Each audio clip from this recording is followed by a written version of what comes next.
So I'm going to ask Vicky to come up and surprise everybody.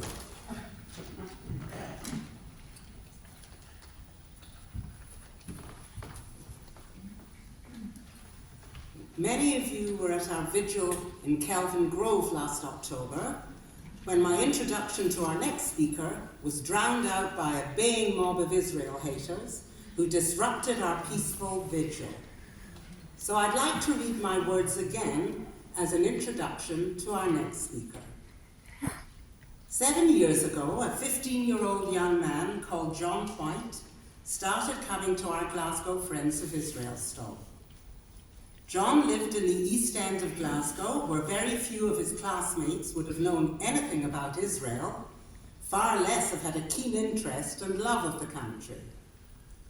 When Sammy and I used to go on holiday to Israel, he would ask us to bring back something like an Israeli flag or a small memento to put in his bedroom. And we've always stayed in touch with John, and he's remained a good friend. Then, on October the 9th, 2023, he messaged me and asked if I thought it was a good idea to hold a vigil for the Israeli victims of the Hamas terror attacks that had happened 2 days earlier.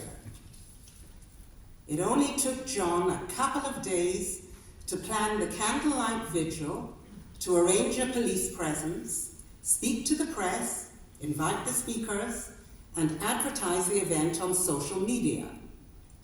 And on the concert hall steps on the evening of October the 11th, we had a large crowd who were still in shock after what had happened at the Nova Music Festival and the kibbutzim on the Gaza border.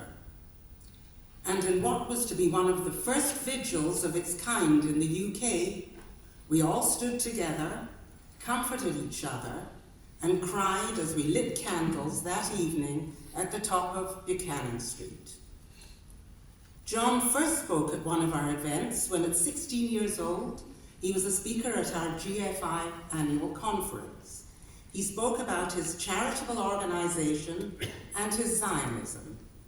And now, almost 2 years on from our candlelight vigil, I would like to invite our friend John White, a proud Zionist and staunch friend of Israel and the Jewish people, to say a few words.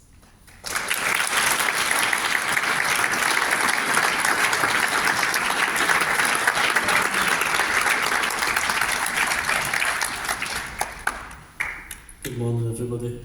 Apologies for the red face after that introduction. My name's John White. I'm 22, I'm a law student at the University of Edinburgh, and I come from the East End of Glasgow.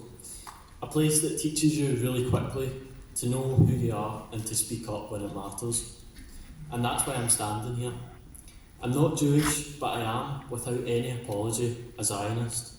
Now I know that word rattles some people, probably mostly out there, but I don't say it to provoke, I say it because I believe in it. It's not just a political word, it's not just a slur, it's the belief, the simple and powerful belief that the Jewish people have the right to live safely and freely in their own homeland. That's it. That's the core of it. And to me, there's nothing controversial about that. Growing up in the East End of Glasgow, I learned quickly that you don't walk by when somebody's been shouted down. You don't cross the street when you see injustice. You do something and you show up. When Hamas launched its barbaric attacks on Israel, murdering, raping, kidnapping innocent people, I felt physically sick. Not just because of what happened, but because of how many people tried to justify it. Politicians in both the Scottish Parliament and Westminster, religious leaders, community leaders, how many stayed silent and how quickly the world turned cold. And I couldn't sit with that. That's why I organised the vigil here in Glasgow, because I wanted Jewish people in this city and beyond to know that they are not alone. That there are people, ordinary Scots, who see what's happening and refuse to stay silent. It wasn't political, it was personal. Because the pain of October the 7th wasn't just felt in Israel, it was felt in synagogues, in schools, in homes across Scotland. Zionism to me is the answer to that pain. It's not about borders or governments or parties. It's about the right of a people, the Jewish people, to live without fear, to exist without needing to beg for safety, to build, to thrive and to belong. Israel is far from perfect, no country is, but let's be clear, Israel is a democracy. It protects rights, upholds law and offers peace to those that actually want it. Hamas does none of that. Hamas brings only destruction, and no moral person should ever put them on the same level.